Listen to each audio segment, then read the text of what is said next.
সুপ্রিয় দর্শক, ইসলামী ব্যাংক উন্নয়ন বাংলাদেশ অনুষ্ঠানে আপনাদের সবাইকে স্বাগত জানাচ্ছি। আমি সৈয়দ আশিক রহমান। আজ আমাদের আলোচনার বিষয় চিকিৎসা ও স্বাস্থ্য ব্যবস্থার সংস্কার। আর এই বিষয়ে আলোচনার জন্য আজ আমাদের সঙ্গে স্টুডিওতে আছেন স্বাস্থ্য অধিদপ্তরের সাবেক পরিচালক অধ্যাপক ডক্টর বেনজির আহমেদ, চিকিৎসা বিজ্ঞানী ও শিক্ষাবিদ অধ্যাপক ডক্টর লিয়াকত আলী এবং অনলাইনে যুক্ত আছেন বিএসএমএমইউ এর অধ্যাপক ডক্টর শামীম আহমেদ। দর্শক, যেসব দেশে পকেট থেকে টাকা খরচ করে উচ্চ মূল্যের স্বাস্থ্যসেবা কিনতে হয় তার মধ্যে বাংলাদেশের অন্যতম। দেশি বিদেশি বিভিন্ন গবেষণার তথ্য বলছে শুধুমাত্র চিকিৎসা ব্যয় মেটাতে থেকে বাংলাদেশে প্রতি বছর 4% বেশি মানুষ নতুন করে দারিদ্র সীমার নিচে নেমে যাচ্ছে। শুধু তাই নয়, বাণিজ্যিক দৃষ্টিভঙ্গি নিয়ে দেশে যেমন চিকিৎসা সেবা প্রদানের প্রবণতা বাড়ছে, তেমনি ওষুধের দামও বাড়ানো হচ্ছে লাগামহীনভাবে। বিভিন্ন ধরনের চিকিৎসা সেবা নিয়ে অবৈধ বাণিজ্যের অভিযোগ রয়েছে। প্রশ্ন রয়েছে মান নিয়ে। আবার নীতি নির্ধারকের কাছে চিকিৎসা যতখানি গুরুত্ব পাচ্ছে ততখানি গুরুত্ব পাচ্ছে না স্বাস্থ্য ব্যবস্থা। ফলে শহরে এবং গ্রামে বিভিন্ন শ্রেণী পেশার মানুষের মধ্যে পুষ্টিহীনতা বাড়ছে। বিশেষজ্ঞদের কেউ কেউ বলছেন বাংলাদেশের চিকিৎসা ব্যবস্থা ব্যাপকভাবে বৈষম্যপূর্ণ এবং কেন্দ্রীভূত। মেডিকেল কলেজগুলোতে চিকিৎসক, নার্স ও দক্ষ কর্মীর সংকট রয়েছে। প্রয়োজনীয় ভবন ও যন্ত্রপাতির অভাবও প্রবল। এমন এক বাস্তবতায় দেশের চিকিৎসা ও স্বাস্থ্য ব্যবস্থার উন্নয়নে একটি সংস্কার কমিশন গঠন করা হয়েছে।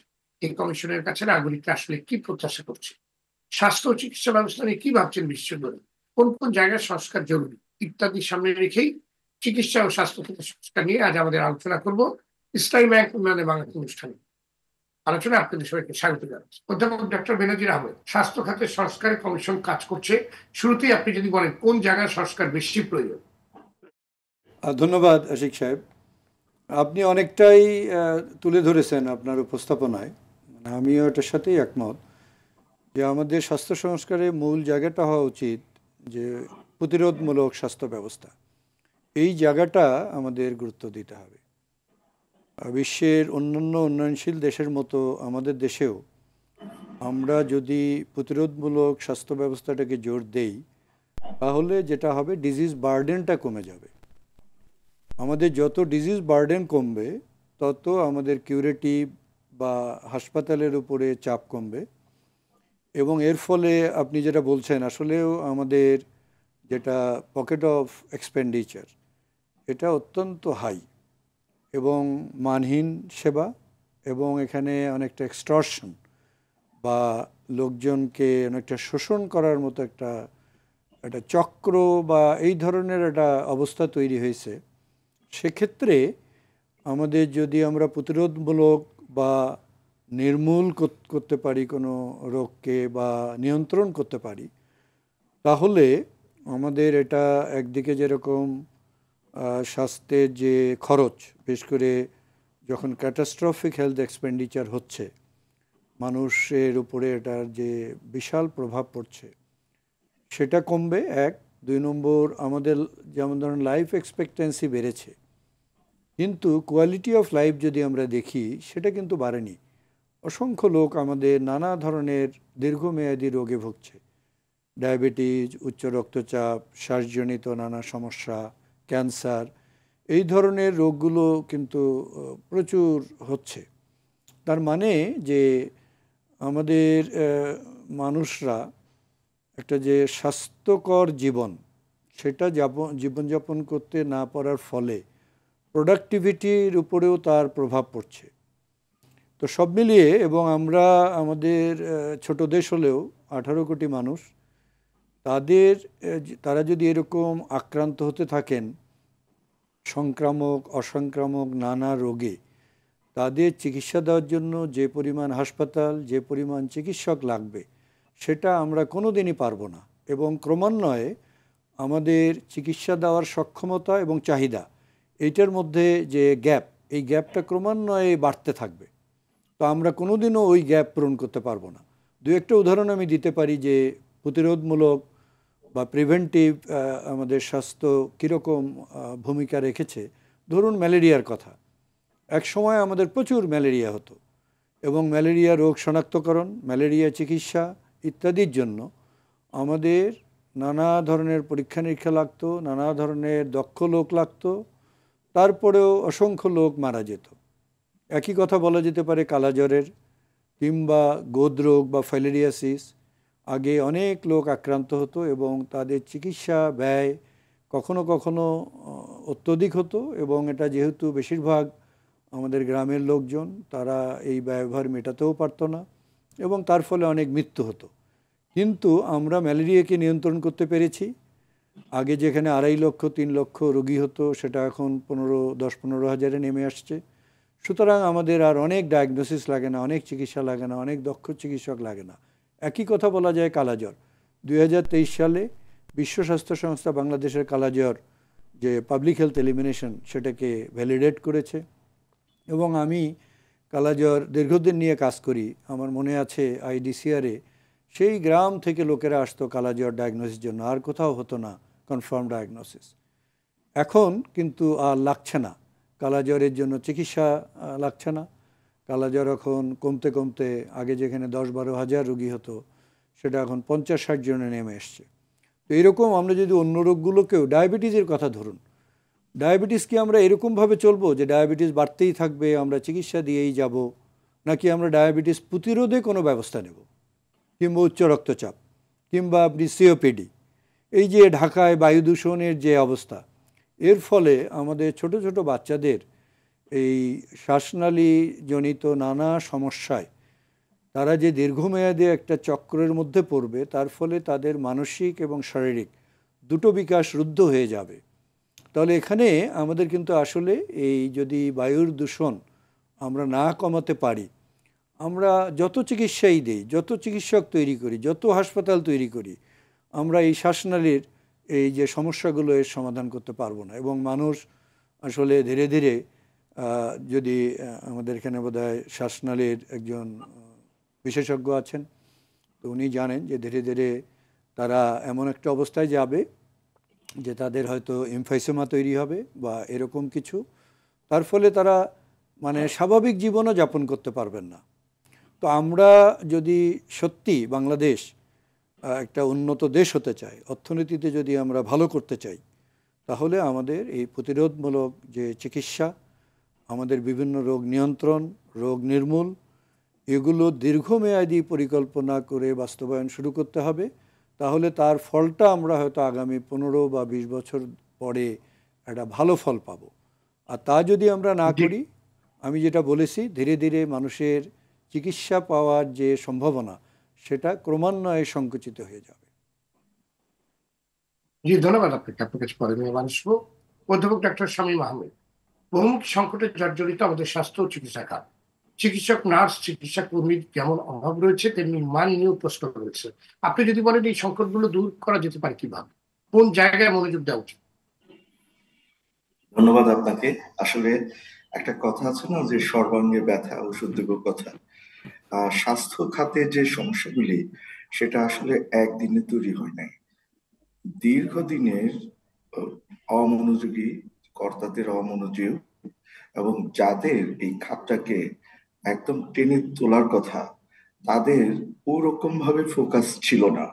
এবং তার জন্য আজকে আমরা যেদিকে তাকাই মনে হচ্ছে যেন আমরা যা চাচ্ছিলাম সেরকম পাচ্ছি না। আসলে এখানে মানহীন চিকিৎসার কথা বলা হয়েছে। আমাদের এখানে যা আছে এটা কিন্তু বিভিন্ন ভাবে বিচ্ছিন্ন ভাবে আছে, কিন্তু এটাকে একটা আমব্রেলার মতো করে নিয়ে আসা, সমন্বিত ভাবে করে নিয়ে আসা, সেটা কিন্তু অভাব আছে। আমাদের ভালো মেডিকেল কলেজ আছে, আবার মানহীন মেডিকেল কলেজ আছে। আমাদের নার্স বিভিন্ন প্রতিষ্ঠানে ভালো তৈরি হয়, আবার অনেক জায়গায় নাম সর্বস্ব প্রতিষ্ঠান আছে। তার মানে হচ্ছে এগুলি তদারকি করতে হবে যাতে করে সব জায়গায় মোটামুটি একই ধরনের গুণগত মানের চিকিৎসক এবং নার্স তৈরি হয়। আমাদের ল্যাবরেটরির কথা যদি বলেন, বাংলাদেশে বিশ্বমানের ল্যাবরেটরিও আছে, আবার পাড়ার যে দোকান আছে সেরকম ল্যাবরেটরিও আছে। সুতরাং আমাদেরকে মনোযোগ দিতে হবে এটা যেন মোটামুটি গুণ সম্পন্ন হয়, এবং এটা শুধুমাত্র বড় শহর না, এটা বিভিন্ন উপজেলা পর্যন্ত সবখানে যেন মোটামুটি একই রকম গুণগত মান বজায় থাকে। এবং এর জন্য তদারকিটা আরো বেশি করে করতে হবে, এবং আমাদের মধ্যে এক ধরনের কম্পিটিটিভ মনোভাব নিয়ে কাজ করতে হবে, যে আমরা যেন স্ট্যান্ডার্ড, চট করে আমরা বলি যে পশ্চিমের কথা, পশ্চিম না, আমরা যেন মোটামুটি আমাদের সার্কের যে বিভিন্ন দেশ আছে তাদের স্ট্যান্ডার্ডটা যদি আমরা অর্জন করতে পারি এবং সেটা নিয়েও যদি কাজ করি, যে আমরা প্রথমে সার্ক এবং এরপর আলটিমেটলি আমরা কমনওয়েলথ যে দেশগুলি আছে সেসব দেশকে আমরা অতিক্রম করব, এইভাবেই কিন্তু আগাতে হবে। কিন্তু এখানে যেটা হয় যে আমাদের এখানে যারা বিভিন্ন সময়ে ক্ষমতাপ্রাপ্ত হন এবং যাদের চিন্তা ভাবনা করার কথা, তারা স্বাস্থ্য খাতকে সেইভাবে মূল্যায়ন করেন না। স্বাস্থ্য কিন্তু একটা দেশের জন্য অত্যন্ত গুরুত্বপূর্ণ খাত। এখানে যদি সুস্থ মানুষ না থাকে তাহলে সুস্থ কর্মী হবে না, কাজ করবে না।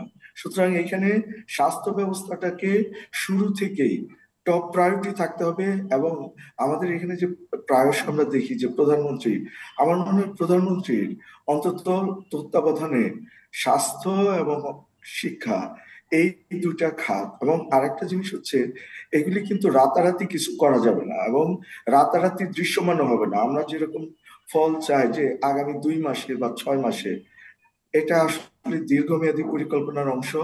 এবং দেখা যাবে যে এখন শুরু করলে হয়তো 5 বা 10 বছর পরে এটা আরো বেটার ভাবে আমরা দেখতে পাবো। কিন্তু যদি শুরু না করি, আমরা যদি মনে করি স্বাস্থ্য মানেই হচ্ছে বাইরে যে চিকিৎসা করানো এবং আমার বা আমার পরিবারের চিকিৎসা করানো, সেটা কিন্তু হবে না। এটা আমাদের 18 কোটি মানুষের কথা ভাবতে হবে এবং আমাদের যে চাহিদা সেটা অনুপাতে চিকিৎসক, নার্স, প্যারামেডিক্স, ওষুধ সবগুলি একটা হলিস্টিক অ্যাপ্রোচ নিয়ে কাজ করতে হবে। সুতরাং এটাকে যদি আমরা একটা আন্দোলনের মতো না ঝাঁপিয়ে পড়ি, শুধুমাত্র রোগের চিকিৎসা কেন্দ্রিক স্বাস্থ্য ব্যবস্থা দিয়ে আমরা এই সমস্যার সমাধান করতে পারবো না।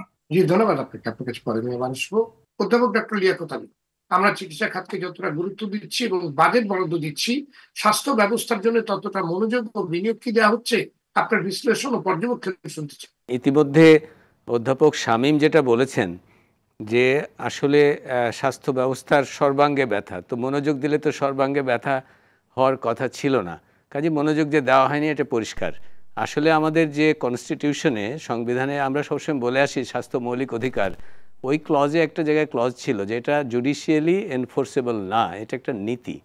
এবং সেটা প্রথম যে পঞ্চবার্ষিকী পরিকল্পনা, সেখানে রাষ্ট্রের দেওয়ার কথা মতো করেই করা ছিল, প্রাইভেট সেক্টর সেভাবে ছিল না। এখন আপনারা জানেন যে প্রায় 70% অধিক প্রাইভেট সেক্টরে চলে গেছে, রাষ্ট্র তার মানে মনোযোগ দেয়নি। রাষ্ট্রের ভূমিকা বরং কমতে কমতে এত কমেছে যে আপনি যেটা আউট অফ পকেট এক্সপেন্ডিচার বললেন, তার একটা প্রধান কারণ রাষ্ট্র সেভাবে ভূমিকা পালন করেনি। এখন আসলে সংস্কারের যে সময়টা, এই সময়ে কিন্তু তাহলে ওই সর্বাঙ্গে দিতে গেলে আমরা একটা WHO কিছু কাঠামো রয়েছে, হ্যাঁ, স্বাস্থ্য ব্যবস্থার জন্য কাঠামোগত পিলার রয়েছে, হ্যাঁ, এবং সেগুলোকে 6টা মোটামুটি বড় পিলার, যেটা আমরা বলি যে বিল্ডিং ব্লকস।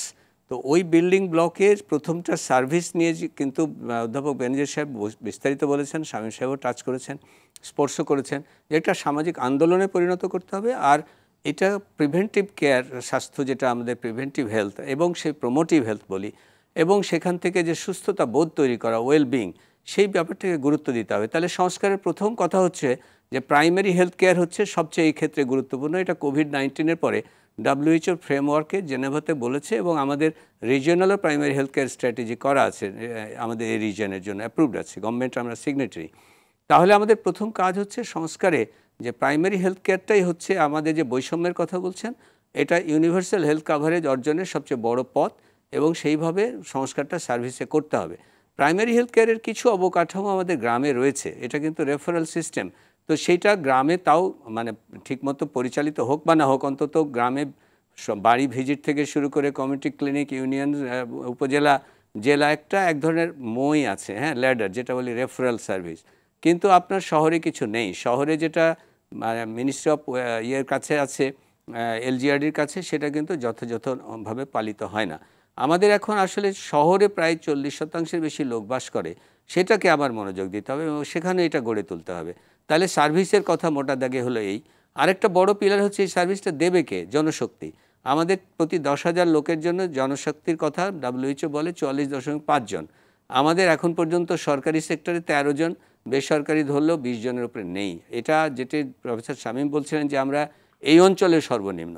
তাহলে দেখুন আমরা এই সার্ক অঞ্চলের কাছেও কিন্তু মানে তুলনায় অনেক এই জনশক্তি কম।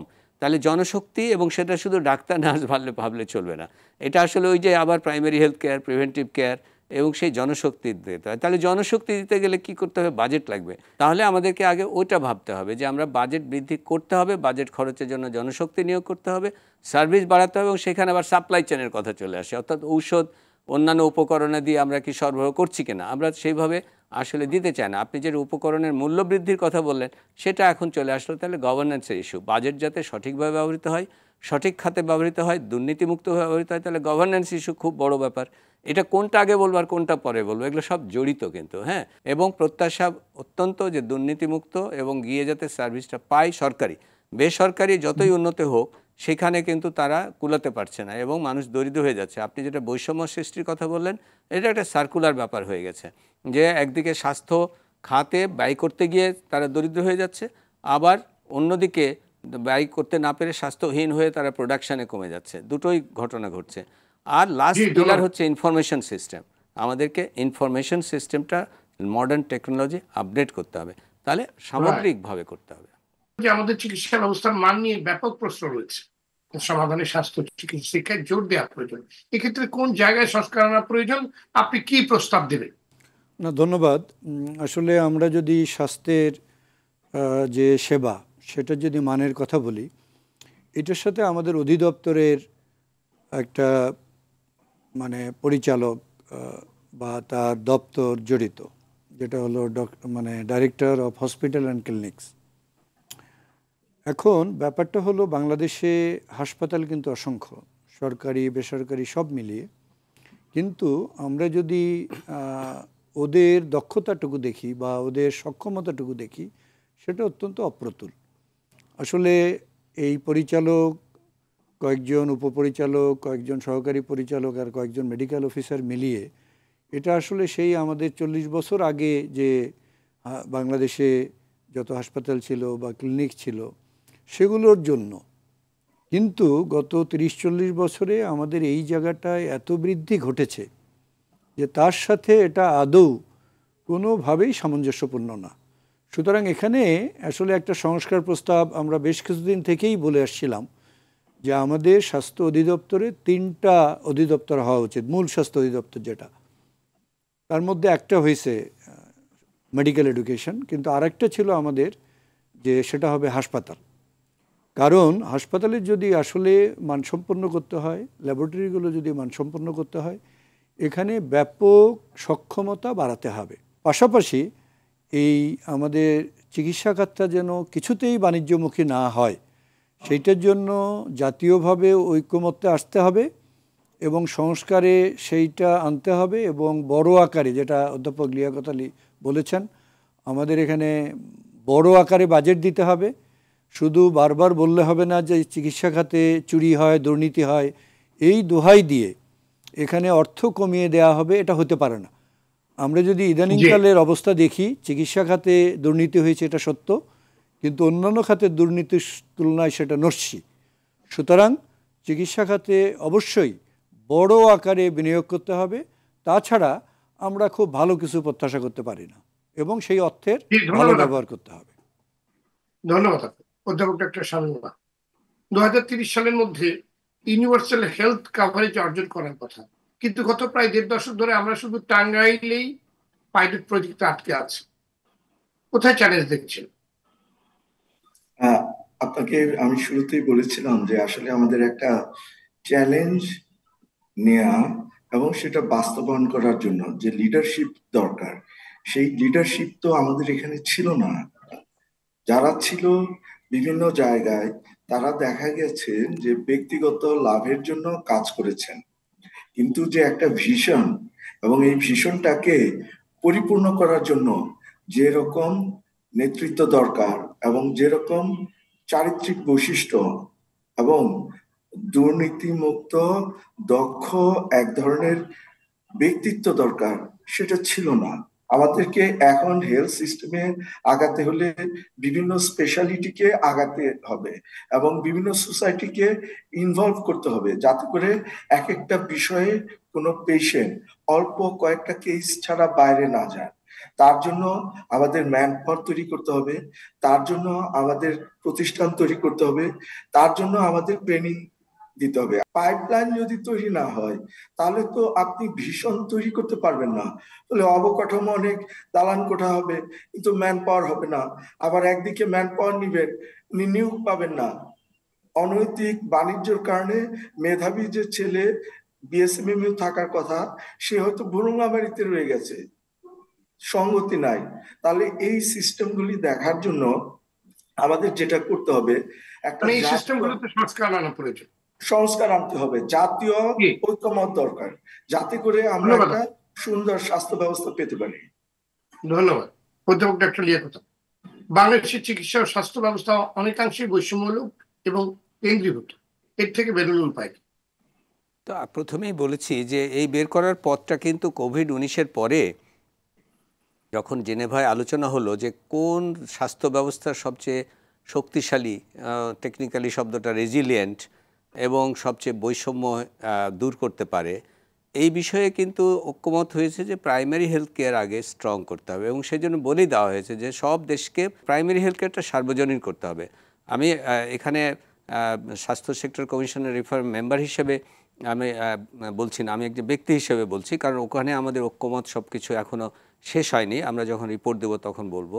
কিন্তু এখন আমি ব্যক্তি হিসাবে আমি বলছি যে প্রাইমারি হেলথ কেয়ারটা সার্বজনীন করতেই হবে সরকারি ফান্ডিংয়ে, এটা আমাদের চাওয়া আর কি, হ্যাঁ, হওয়া উচিত। এবং তার ফলে আমাদের এই যে রিফর্মের একটা প্রধান বিষয় হবে যে আপনার বৈষম্য দূর করা, এবং যেখানে সেকেন্ডারি টার্সিয়ারিতে সেখানেও কিন্তু এক ধরনের, আপনি যেটা বললেন যে টাঙ্গাইলের এক্সপেরিমেন্ট, সেই এক্সপেরিমেন্টটা কিন্তু সার্বজনীন ছিল না। সেখানে কিন্তু যে ফলাফল, এখন হেলথ কেয়ার ফাইন্যান্স স্ট্র্যাটেজির আপডেটিং নিয়ে কাজ চলছে। আমাদের কথা হলো যে আমার যে পূর্বতন বক্তারা যেগুলো বলে গেছেন, সেগুলো যে একদিকে কোয়ালিটি বৃদ্ধি, একদিকে অ্যাকাউন্টেবিলিটি বৃদ্ধি, এটা হলো গভর্নেন্স ইস্যু।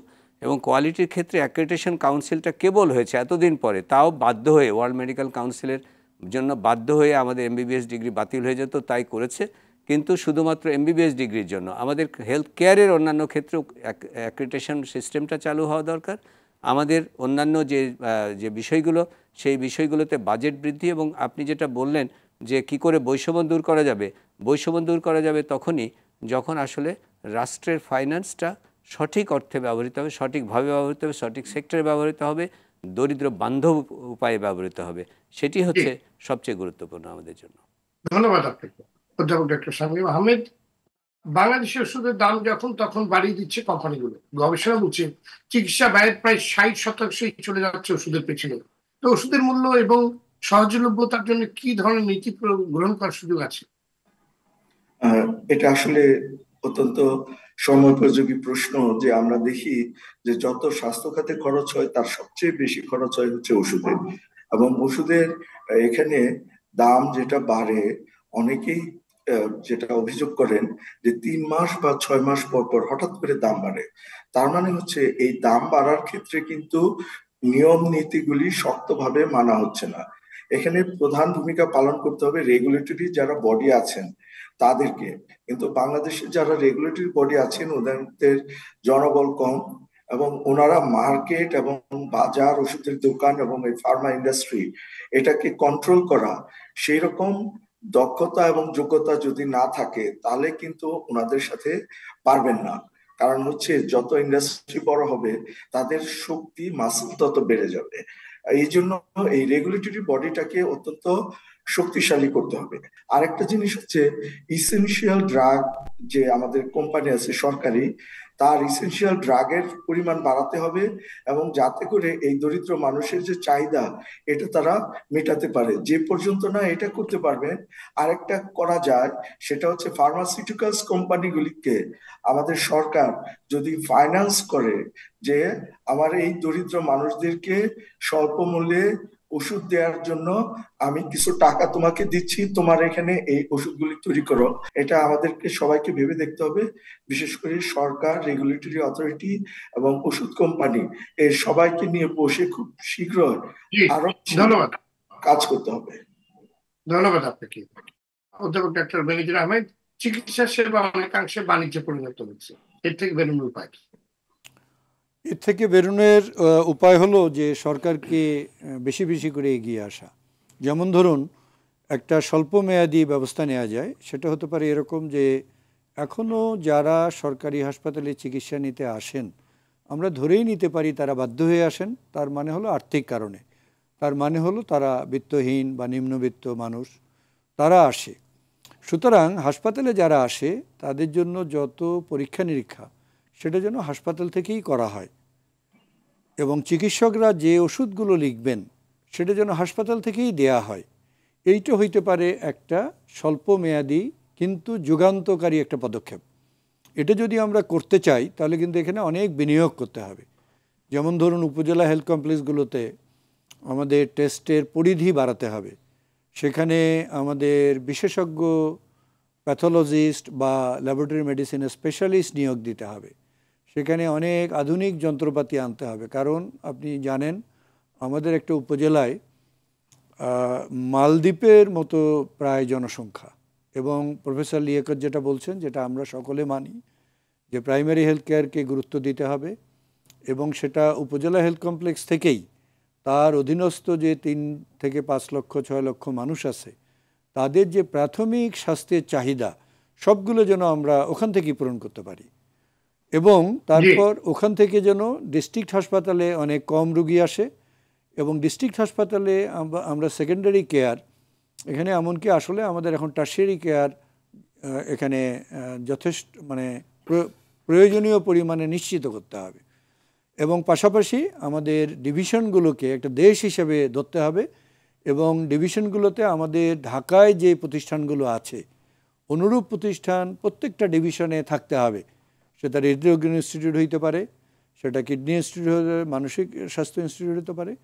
এগুলো যদি আমরা করি তাহলে আমার মনে হয় আমরা কিছুটা এই যে স্বাস্থ্যে বাণিজ্য ঘটে সেইটার কিছুটা রোধ করতে পারবো, এবং ক্রমান্বয়ে আমরা যদি রেগুলেটরি অথরিটি, বিভিন্ন রেগুলেটরি অথরিটির মাধ্যমে সুপারভিশন মনিটরিংটা স্ট্রং করি, এবং বিভিন্ন পরীক্ষা নিরীক্ষা ভর্তি ইত্যাদির একটা মূল্য নির্ধারণ করে দেই, যেটা আমরা আসলেই পারি। আমরা জানি একটা রিয়েজেন্ট বানাতে কতটুকু টাকা খরচ পড়ে, একটা টেস্ট করতে কতটুকু আসলে এখানে খরচ পড়ে, কিন্তু প্রকৃত যে মূল্য সেইটা আমরা দেখি তার মানে সাথে কোনো সামঞ্জস্য নেই। এগুলো সহজে বের করা যায়। তো আমাদের আসলে যেটা অন্যান্য বক্তারাও বলেছেন, প্রফেসর শামীম অথবা অধ্যাপক লিয়াকত দুইজনই বলেছেন, যে আমাদের যারা লিডার, স্বাস্থ্যে যারা লিডার, সেটা আমি বলবো একদম উপজেলা থেকে শুরু করে আমাদের মহাপরিচালক পর্যন্ত, এই জায়গায় আমাদের কিছুটা তাদের দক্ষতার ঘাটতি আছে। এই দক্ষতার ঘাটতি কিন্তু তাদের মেধাহীন তারা তা না, সে কারণে নয়, এটা হলো তাদের প্রয়োজনীয় প্রশিক্ষণ দেওয়া হয় না।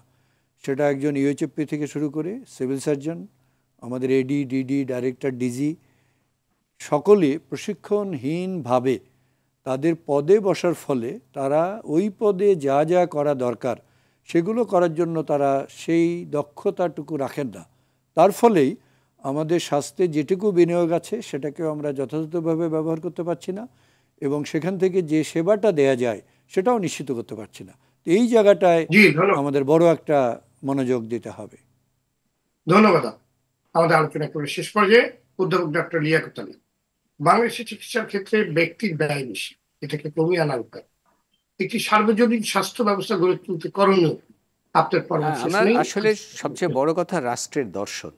রাষ্ট্র যদি মনে করে যে স্বাস্থ্য একটা ইনভেস্টমেন্ট, এটা ব্যয় নয়, এবং রাষ্ট্র রাইট হিসেবে স্বীকৃতি দেয় স্বাস্থ্যকে, এবং সার্বজনীন স্বাস্থ্যের কিছু অংশ অন্তত রাষ্ট্র সরকারিভাবে একদম স্বীকৃত, সাংবিধানিকভাবে বা আইনগতভাবে, বিধিগতভাবে, যেভাবে হোক না কেন, যে পর্যায়ে হোক না কেন স্বীকৃতি দেয়, তাহলেই একমাত্র এই ব্যয়গুলো কমিয়ে আনা যায়। এবং রাষ্ট্র দায়িত্ব নিলে তখন প্রাইভেট সেক্টর থাকবে, কিন্তু এটা একটা বাফারিং ক্যাপাসিটি রাষ্ট্রের থাকতে হবে।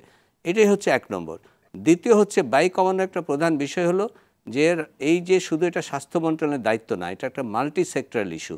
অন্যান্য মন্ত্রণালয়, আজকে আপনি যে ডেঙ্গি কমাবেন সেটার জন্য যে সামাজিক এবং অর্থনৈতিক অন্যান্য যে বিষয়গুলো রয়েছে, বিশেষ করে আমরা বলি social determinants of health, environmental determinants of health, এই যে ধোঁয়ার কথা বলছেন প্রফেসর ব্যানার্জির কিংবা প্রফেসর শামীম, যে আমাদের যে আবহাওয়াজনিত অসুখগুলো, এগুলো কমানো তো শুধু স্বাস্থ্য মন্ত্রণালয় পারবে না। সুতরাং মাল্টি সেক্টরাল অ্যাপ্রোচ, এবং সেটা করার জন্য আমাদের আসলে একটা আমব্রেলা অর্গানাইজেশন দরকার। কারণ প্রত্যেকটা মন্ত্রণালয় এতই আলাদা আলাদা কাজ করে যে আমরা বললেও এলজিআরডি মিনিস্ট্রি হয়তো কথা শুনবে হেলথ মিনিস্ট্রির, এরকম কোনো উদাহরণ এই দেশে সবসময় পাওয়া যায় না। সুতরাং আসলে যেটা অন্যান্য দেশের সমাধান করেছে যে পার্মানেন্ট একটা হেলথ কমিশন, যার মাধ্যমে এইগুলো অ্যাপ্রোচগুলোকে একসাথে করে, এই যে প্রফেসর বেনজির সাহেব একটা প্রজেক্ট ডিল করেন ওয়ান হেলথ অ্যাপ্রোচ, এটা সারা দুনিয়ার কিন্তু অ্যাপ্রোচটা হচ্ছে ওয়ান হেলথ অ্যাপ্রোচ। সেটা পশু পাখির হেলথ, প্রকৃতির স্বাস্থ্য, মানুষের স্বাস্থ্য এক সুতায় বাঁধা। এবং আমরা যেভাবে এনভায়রনমেন্টাল ড্যামেজ হচ্ছে, ক্লাইমেট চেঞ্জ হচ্ছে, নতুন নতুন অসুখ আসছে, এবং সেই সঙ্গে আমাদের যে নতুন যে মানে সমস্যা তৈরি হচ্ছে, সেটা একটা ওয়ান হেলথ অ্যাপ্রোচ ছাড়া সম্ভব নয়। সুতরাং আপনি যেটা ব্যয় কমানোর কথা বললেন, এটার কোনো সহজ মানে বুদ্ধি নেই। এটা হচ্ছে আমাদেরকে সমন্বিতভাবে হেলথ ইন এভরি পলিসি, প্রত্যেক মন্ত্রণালয়ের পলিসিতে হেলথ হচ্ছে একটা কেন্দ্রীয় বিষয় হতে হবে। ধন্যবাদ আপনাদের সবাইকে আজকে আলোচনায় যোগ দেওয়ার জন্য। দর্শক, সার্বজনীয় স্বাস্থ্য চিকিৎসা ব্যবস্থা বর্তমান যুগের চাহিদা এবং জনপ্রত্যাশা, অতি প্রয়োজনীয় চাহিদা পূরণে সর্বাত্মক উদ্যোগ নিতে হবে, রাষ্ট্রীয় বিনিয়োগ বাড়াতে হবে, দেশের রেফারেল সিস্টেম চালু করতে হবে, স্থানীয় পর্যায়ে এবং প্রান্তিক অঞ্চলে চিকিৎসা সক্ষমতা বাড়াতে হবে, অটোমেশনের মাধ্যমে সারা দেশে চিকিৎসার একটি নেটওয়ার্ক তৈরি করতে হবে, স্বাস্থ্য শিক্ষার মান বাড়াতে হবে, চিকিৎসা খাতে দক্ষ জনগণের চাহিদা নিরূপণ করে ঘাটতি পূরণের একটি রূপরেখা তৈরি করতে হবে, চিকিৎসকের পরামর্শ গ্রহণ, টেস্ট ও সহ চিকিৎসার বিভিন্ন পর্যায়ে ব্যয় নিয়ন্ত্রণে প্রয়োজনে সরকারিভাবে ফি নির্ধারণ করে দিতে হবে, ওষুধের মূল্য নিয়ে যে বিশৃঙ্খলা স্বেচ্ছাচারিতা চলছে তাতে লাগাম টানতে হবে। এমন প্রত্যাশা ও পরামর্শগুলি উঠে এসেছে আজকের আলোচনায়। দর্শক, আজ এ পর্যন্তই। আগামী সপ্তাহে আবারও ফিরে আসবো। সে পর্যন্ত সবাই ভালো থাকুন, সুস্থ থাকুন। সঙ্গে থাকার জন্য ধন্যবাদ।